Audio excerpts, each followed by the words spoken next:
कार्रवाई पुलिस की तरफ से भी होती है और पुलिस और अपराधी के बीच मुठभेड़ की खबर है। पटना से बड़ी खबर आप तक पहुंचा रहे हैं, जहां जानीपुर के मुरादपुर में ये मुठभेड़ हुई है। पुलिस ने अपराधी को पैर में गोली मारी, अपराधी को एम्स में एडमिट किया गया है। बैंककर्मी से रंगदारी आरोपी मांग रहा था। गोली लगने से आरोपी राकेश कुमार घायल बताया जा रहा है। आपको न्यूज़ 18 पर एक्सक्लूसिव तस्वीर दिखा रहे हैं। ये उस घटना स्थल की तस्वीर है जहां पर इस एनकाउंटर को अंजाम दिया गया है, जहां पर मुठभेड़ हुई और इस बीच पुलिस ने अपराधी को पैर में गोली मारी है। गोली लगने से आरोपी राकेश कुमार घायल बताया जा रहा है। तो यही एक्शन बिहार पुलिस का लगातार अपराधियों को लेकर के दिखाई दे रहा है। सख्ती ये एक्शन लगातार देखने को मिल रहा है, जहां जब भी ये अपराधी भागने की कोशिश करते हैं या फिर वो फायरिंग करते हैं तो पुलिस उन्हें बख्शती नहीं है और सीधे उनके पैर में गोली मारी जाती है। और ये ऑपरेशन लंगड़ा का जो एक्शन है वो लगातार देखने को मिल रहा है। बैंककर्मी से रंगदारी मांग रहा था, जिसको लेकर के ये मुठभेड़ हुई है। जानीपुर के मुरादपुर में और यहीं पर जो है मुठभेड़ हुआ है पुलिस और अपराधियों के बीच में। आप देख सकते हैं कि यहाँ पर जो है क्राइम सीन्स का जो है क्रॉस लगा हुआ है और यहीं पे एसएसपी पटना भी कार्तिकेय शर्मा पहुंचे हुए हैं और यहाँ मुआयना कर रहे हैं। एफएसएल की भी टीम आकर के जांच करके गई है। आप देख सकते हैं कि जो है कई एक जो है पॉइंट बने हुए हैं जहां पर गोली के निशान और खून के धब्बे और पुलिस के साथ जो मुठभेड़ हुए हैं वो निशान यहाँ पर दर्ज किए गए हैं और एफएसएल की टीम पूरी जांच करके गई है। और अभी फिलहाल एसएसपी भी जो है यहाँ पर पहुंचे हैं और जांच कर रहे हैं। उनकी पूरी टीम यहाँ पर मौजूद है। जो अपराधी है राकेश कुमार, जो पिपरा थाना क्षेत्र के सवजपुरा का रहने वाला है, वो पहले पुलिस पर गोली चलाया और उस पुलिस ने उन पर गोली चला करके जो है उन्हें पैर में गोली मारी और अपने कब्जे में लेते हुए उसे फिर एम्स में एडमिट किया है, जहां उनका इलाज चल रहा है। जो व्यक्ति राकेश है, जो इसके द्वारा धमकी दी गई थी और रंगदारी मांगी गई थी, वो जब पुलिस को देखा तो वो डर गया और भागने लगा। भागने के क्रम में पुलिस से फायरिंग किया। पुलिस के द्वारा उसको रोका गया, बताया गया कि पुलिस है और एक हवाई फायरिंग भी की गई, लेकिन वो माना नहीं और फिर से फायरिंग किया। उसके बाद पुलिस को आत्मरक्षा में फायरिंग करना पड़ा, जो उसके पैर में गोली लगी है। अभी वो इलाजरत है, एम्स में उसको भर्ती कराया गया है, परिवार को सूचित कर दिया गया है और जिसमें बाकी बचे हुए लोग हैं उन पे भी अब दबिश बनाई जा रही है और उन लोगों को गिरफ्तार किया जाएगा। अपराधियों को क्या संदेश देंगे सर? गोली का जवाब गोली से अपराधी को यही कहेंगे कि अगर कोई भी अपराधी है तो उनकी जो जगह है वो जेल है और वहां जाकर सजा दिलाई जाएगी। फिलहाल पुलिस पूरे मामले की जांच भी कर रही है और अपराधी से पूछताछ भी करेगी। दानापुर से न्यूज़ 18 के लिए अमरजीत शर्मा। और देखिए, इस बीच हजारीबाग से बड़ी खबर, जहां पर एनआईए का एक्शन देखने को मिला है। संदिग्ध आतंकी मामले को लेकर के यह एक्शन देखने को मिला है। तो बड़ी खबर आप तक पहुंचा रहे हैं, जहां एनआईए की टीम ने एक घर में दबिश दी है। संदिग्ध आतंकी से जुड़ा हुआ यह मामला बताया जा रहा है। शाहनवाज आलम मामले में यह जांच चल रही है। बिलावल थाना क्षेत्र में यह छापेमारी हुई। भारी संख्या में सुरक्षा बल की तैनाती है। एनआईए के साथ एटीएस की टीम भी मौजूद है। 2023 में शाहनवाज की गिरफ्तारी हुई थी। एनआईए इनपुट्स के आधार पर यह छापेमारी हुई है। दिल्ली से शाहनवाज गिरफ्तार किया गया था। पुणे आईएसआईएस मॉड्यूल मामले में गिरफ्तारी हुई थी और इसी मामले में एक बार फिर से एनआईए का एक्शन देखने को मिल रहा है। एनआईए के साथ एटीएस की टीम भी मौजूद है। के पेलावल थाना क्षेत्र अंतर्गत अंसार नगर में जो है आज एनआईए टीम की जो है वो दबिश देखने को मिली है। बता दें कि एनआईए की जो कार्रवाई है वो अहले सुबह से चल रही है। अगर मामले की बात की जाए तो यह जो है आईएसआईएस का सक्रिय सदस्य शाहनवाज का घर है। अगर शाहनवाज के मामले की अगर बात कर ले तो उसका जो बैकग्राउंड है वो जो है एक आतंकवादी संगठन से जुड़ा हुआ बताया जा रहा है। बीते 2023 की बात है, जब पुणे के एक जंगल में जो है विस्फोटक का ट्रायल किया जा रहा था और उसी मामले में एनआईए ने जो है शाहनवाज को गिरफ्तार किया था। उसके बाद से जो है इस मामले में एनआईए की टीम जो है वो काफी सक्रिय दिख रही है और आज पुनः 2023 के बाद जो है 2 साल के बाद आज फिर से हजारीबाग एनआईए की टीम पहुंची है। यह टीम जो है अहली सुबह ही पहुंची है, 4 गाड़ियां में पहुंची है। इसके साथ ही जो है सुरक्षा के दृष्टिकोण से जो है यहाँ पर जो सीआरपीएफ के जवान है वो यहाँ पर तैनात है। बात की जाए तो जिस तरीके से उस वक्त उस घटना को जो है अंजाम एक दिया जा रहा था, उसी में कार्रवाई यह जो है चल रही थी और आज जो है पूछताछ के लिए जो बताया जा रहा है कि यहाँ पर जांच एजेंसी पहुंची है और कई तरह के जो जानकारी है वो इकट्ठा कर रही है। इसी घर के अंदर जो है वो शाहनवाज के जो फैमिली है उन सदस्यों से जो है पूछताछ किया जा रहा है। हालांकि कुछ देर पहले जो एक प्रिंटर का मशीन भी अंदर लेते जाया गया है और यह आशंका जाहिर किया जा रहा है कि कई तरह के जो कागजात है उनका कॉपी किया जा रहा होगा। जो जांच एजेंसी की टीम है वो अपने साथ ले जाएगी। लेकिन देखने वाली बात होगी कि अहले सुबह से ही यह जो कार्रवाई चल रही है इसमें जो है एनआईए की टीम को क्या कुछ अहम दस्तावेज हाथ लगते हैं, आम जानकारियां जो है वो सामने आती है और आगे का जो कार्रवाई का सिलसिला है वो चलता है। सुशांत सोनी, न्यूज 18 हजारीबाग। और सुशांत हमारे साथ न्यूज 18 संवाददाता फोन लाइन पर है। सुशांत, एक्शन को लेकर के अभी अपडेट क्या है, एनआईए की टीम क्या कर रही है? जी आपको बता दें कि जो एनआईए की टीम है वो शाहनवाज के घर पर है और शाहनवाज के घर पर जो है भारी मात्रा में सुरक्षा बल तैनात है। यानी चारों तरफ से जो है इस घर को घेराबंदी किया गया है और अंदर जो है गहनता से उनके परिवार से पूछताछ की जा रही है। कई तरह के जो कागजात है उसकी जो है वो जांच की जा रही है। जी चलिए, शुक्रिया इस अपडेट के लिए आपका। अब खबर कैमूर से आप तक पहुंचा रहे हैं, जहां पर देखिए अतिक्रमण पर लगातार बुलडोजर एक्शन बिहार के अलग अलग जगहों पर देखने को मिल रहा है। लेकिन जो अतिक्रमणकारी है वो कई बार ऐसा होता है कि अतिक्रमण हटाए जाने के बाद से फिर वहां पर वो चले जा रहे हैं। लेकिन अब इसके बावजूद प्रशासन ने भी नया तरीका निकाल लिया है। ड्रोन के जरिए अब जो अतिक्रमित क्षेत्र है वहां पर नजर रखी जा रही है। बता दें कि ऐसे में इससे निपटने और कार्रवाई करने के लिए ये नया तरीका मोहनिया नगर पंचायत ने निकाला है, जहां मोहनिया एसडीएम के नेतृत्व में अतिक्रमण हटाने का अभियान शुरू करने से पहले ड्रोन से अतिक्रमणकारियों पर नजर रखी जा रही थी, जिसके बाद अतिक्रमणकारी इधर उधर भागने लगे। मोहनिया एसडीएम ने कहा है कि अतिक्रमण हटाने की कार्रवाई लगातार चल रही है। हमारा अनुरोध है कि सरकारी भूमि पर अतिक्रमण ना करें। कार्रवाई लगातार चल रही है यहाँ पे और हमारा अनुरोध है कि अतिक्रमण लगाने यहाँ पे सरकारी भूमि पे अतिक्रमण ना करें। जो भी ठेले हैं उनके लिए अल्टरनेटिव हमने साइट्स खोजी हुई हैं जो चिन्हित की जा चुकी हैं, वहीं पे जाके वो लोग अपना व्यापार करें तो ज़्यादा सही रहेगा। आज कुछ जगह का भी निरीक्षण किया गया सर? जी, और अल्टरनेटिव साइट्स जो है वेंडिंग के लिए, वेंडिंग जोन बनाने के लिए उनको चिन्हित करने की प्रक्रिया चल रही है और यदि उपयुक्त पाई जाती है तो उन जमीनों पे भी वेंडिंग जोन। और इस बीच आरा से बड़ी खबर है, जहां पर जमीन विवाद में मारपीट की घटना सामने आई है, जहां कुछ युवक हथियार भी लहराते हुए दिखाई दे रहा है। लेकिन न्यूज 18 इस वायरल वीडियो की पुष्टि नहीं करता है। लेकिन ये तस्वीर देखिए, घटना कोइलवर थाना क्षेत्र के महादेव चौक सिमरिया गांव की है। मारपीट का ये वीडियो सोशल मीडिया पर वायरल हो रहा है। वीडियो में कुछ युवक आपसी लड़ाई के दौरान हथियार लहराते नजर आ रहे हैं। हालांकि वायरल वीडियो की पुष्टि न्यूज 18 नहीं करता है।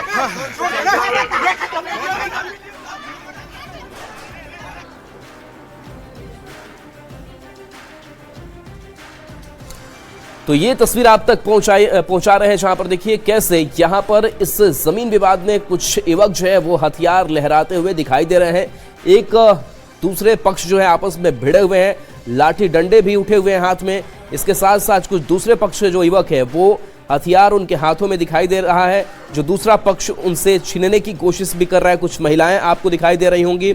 इसके साथ साथ बाकी जो दोनों पक्षों के लोग हैं उनकी मौजूदगी दिख रही है।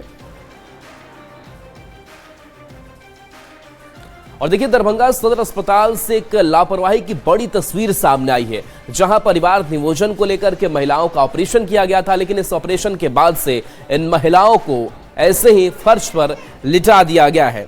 ये तस्वीर आप देखिए, कैसे परिवार नियोजन के तहत कुल 22 महिला का ऑपरेशन किया गया, लेकिन ऑपरेशन के बाद उन्हें न वार्ड उपलब्ध कराया गया, न ही बेड, कंबल, न गर्म कपड़े।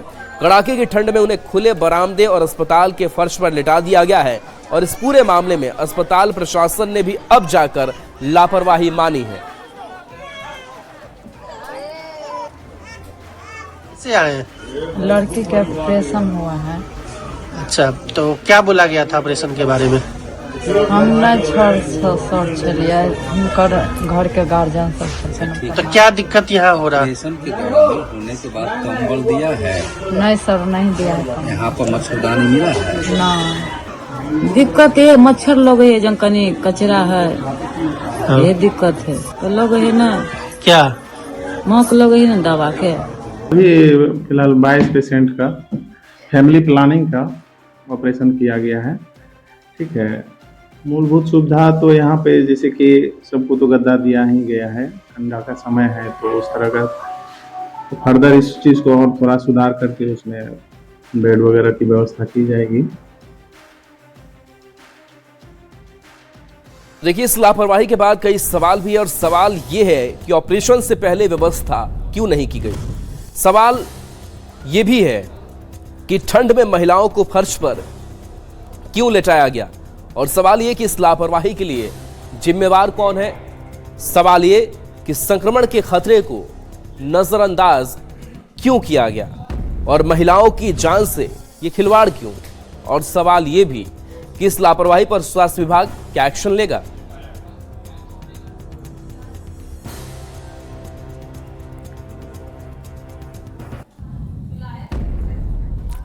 और देखिए, प्रधानमंत्री नरेंद्र मोदी ने आज डिनर पर एनडीए के सांसदों को आमंत्रित किया है, जहां पर आगामी चुनाव को लेकर के बातचीत होगी, रणनीति बनेगी। और इससे पहले एनडीए सांसदों और खास करके बिहार के सांसदों से भी जब मुलाकात हुई है तो बिहार के सांसदों ने भी बताया है कि प्रधानमंत्री नरेंद्र मोदी से मुलाकात होना और उनके नेतृत्व में जिस तरीके से बिहार में प्रचंड जीत भी मिली, मोदी मैजिक भी कायम रहा, इसके लिए आभार जताया है।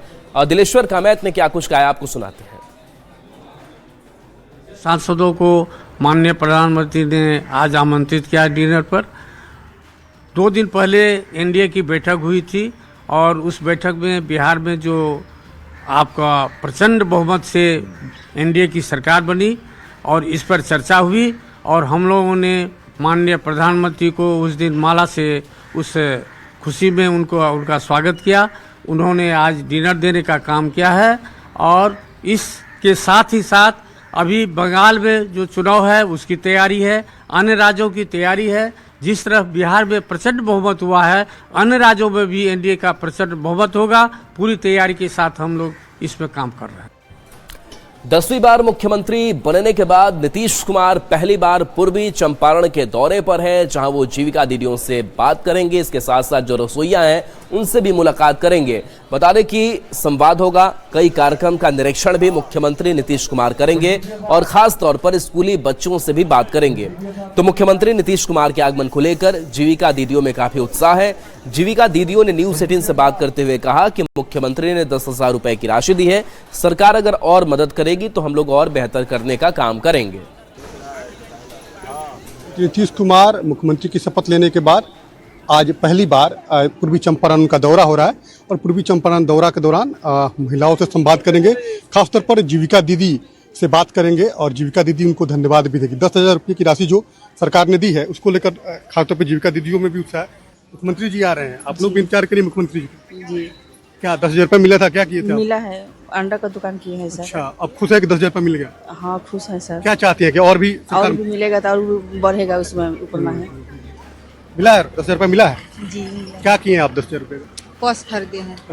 अच्छा लग रहा है आप जी। सरकार ने 10,000 रुपये का, मुख्यमंत्री जी आ रहे हैं, क्या कुछ डिमांड भी कीजिएगा मुख्यमंत्री से? डिमांड यही है कि आगे में फिर देंगे तो आगे में रोजगार बढ़ाएंगे और केसरिया क्षेत्र में कोई फैक्ट्री खोलेंगे तो सब हम लोग का मालिक बेटा काम करेंगे। जिसको मुख्यमंत्री नीतीश कुमार ने सहयोग किया है, उनको बढ़ाया है, वैसी स्थिति में तमाम लोग मुख्यमंत्री नीतीश कुमार का इंतजार भी कर रहे हैं। थोड़ी देर में ही मुख्यमंत्री यहाँ पे आएंगे और तमाम जीविका दीदियों से मुलाकात करेंगे, रसोइयों के जो लोग हैं उनसे मुलाकात करेंगे और चंपारण वासियों को बड़ी सौगात भी देंगे। उनीश कुमार, न्यूज 18 मोतिहारी। खबर सासाराम अनुमंडल क्षेत्र से है, जहां महिला पुलिस कर्मियों के लिए विशेष व्यवस्था की जा रही है। खास करके उनके रहने के लिए इंतजाम किए जा रहे हैं ताकि वो सुरक्षित तरीके से वहां पर रह सके, बुनियादी सुविधाएं उन्हें मिल सके। और ये तस्वीर देखिए जहां अलग अलग जगहों पर पुलिस बैरक का निर्माण कराया जा रहा है, जिससे महिला पुलिस कर्मियों को निवासन में सहूलियत होगी। बता दें कि बिहार पुलिस में 35% से ज्यादा महिला पुलिसकर्मी की बहाली हुई है, जिसके बाद विभिन्न थानों में भारी संख्या में महिला पुलिसकर्मियों की पदस्थापना हुई है और इन्हीं के रहने के लिए विशेष व्यवस्था और बैरक का निर्माण। पुलिस कर्मियों की जीवन काफ़ी मुश्किल भरी होती है और खासकर महिला पुलिस कर्मियों को काफ़ी समस्याओं का सामना करना पड़ता है, जिसको लेकर सरकार जो है ढांचागत विकास पर, थानों के और महिला जो पुलिसकर्मी हैं उनके रहने के लिए ढांचागत विकास पर काम शुरू कर दिया है। सासाराम में आप देख सकते हैं हमारे पीछे किस प्रकार जो है वो जो महिला पुलिसकर्मी हैं उनके रहने के लिए अलग से बैरक बनाया जा रहा है, क्योंकि सरकार ने जिस प्रकार से महिलाओं को पुलिस भर्ती में आरक्षण दिया है उसके बाद पुलिस सेवा में महिलाओं की संख्या काफ़ी बढ़ी है। उसके बाद आप हमारे पीछे देख सकते हैं कि सासाराम के नगर थाना के परिसर में ये आप तस्वीरों में देखिए यहाँ पर जो बैरक बनाया जा रहा है, लगातार जो मजदूर हैं वो रात दिन लगे हुए हैं, क्योंकि ये थाना परिसर है और यहाँ जो है महिला जवानों की भी प्रतिनियुक्ति है काफ़ी संख्या में, लेकिन उनको उनके रहने की, उनके आराम करने की कोई उस तरह की व्यवस्था नहीं हुआ करती थी, जिसको लेकर सरकार ने यह पहल की है और अब जो है महिला बैरक का निर्माण कराया जा रहा है। और यह जिले के जो महत्वपूर्ण थाना है, जो खासकर जो अनुमंडल और शहरी क्षेत्र के थाना है, वहाँ पर महिला बैरक का निर्माण कराया जा रहा है ताकि महिला जवानों को रहने में कोई दिक्कत नहीं हो। अजीत कुमार, न्यूज़ 18, सासाराम। रोहतास में मंचलों पर एक्शन के लिए उन पर नजर रखने के लिए अभ्या ब्रिगेड का गठन किया गया है और ये अभ्या ब्रिगेड लगातार काम भी कर रहा है। बता दें कि पुलिस मुख्यालय के निर्देश के बाद रोहतास जिले के अलग अलग थानों में अभ्या ब्रिगेड बनाई गई है, जिसमें एक महिला पुलिस अफसर के साथ 2 महिला कांस्टेबल को लगाया गया है। इन लोगों को गाड़ी के साथ साथ 2 बाइक भी उपलब्ध कराए गए हैं ताकि सूचना पर त्वरित कार्रवाई हो सके। जिले में भी अभय ब्रिगेड की तैनाती की गई है। इसमें थाना स्तर पे ही जो महिला पुलिस पदाधिकारी हैं उनके नेतृत्व में जो 2 कांस्टेबल है उनकी टीम बनाई गई है। उनको बाइक पेट्रोलिंग के लिए निर्देशित किया गया है और उनकी जिम्मेदारी है कि अपने थाना क्षेत्र में जो स्कूल कॉलेजेज है जहां बच्चियों की संख्या बड़ी संख्या में वो लोग स्कूल से आती जाती है, उस एरिया में गश्ती करना है और इनको सिस्टमेटिक तरीके से ट्रेनिंग भी दी जा रही है। राज्यसभा के उपसभापति हरिवंश नारायण गंगा तट से अपने गांव तक नाव के जरिए पहुंचे, जिसके बाद से लोगों ने भी अपनी मांगे रखी। बता दें कि हरिवंश नारायण महुली गंगा घाट से नाव पर सवार होकर अपने गांव सिताब दियारा पहुंचे। इस दौरान लोगों ने महुली गंगा घाट पर पक्का पुल की मांग की और एक ज्ञापन भी सौंपा। उपसभापति ने लोगों को आश्वासन दिया कि जल्द महुली गंगा घाट पर पक्का पुल मिलेगा। बता दें कि पटना से आरा पहुंचे राज्यसभा के उपसभापति हरिवंश नारायण अपने गांव जाने के लिए महुली घाट पहुंचे, जहां से वह नाव पर सवार होकर सुरक्षा व्यवस्था के बीच अपने गांव तक गए।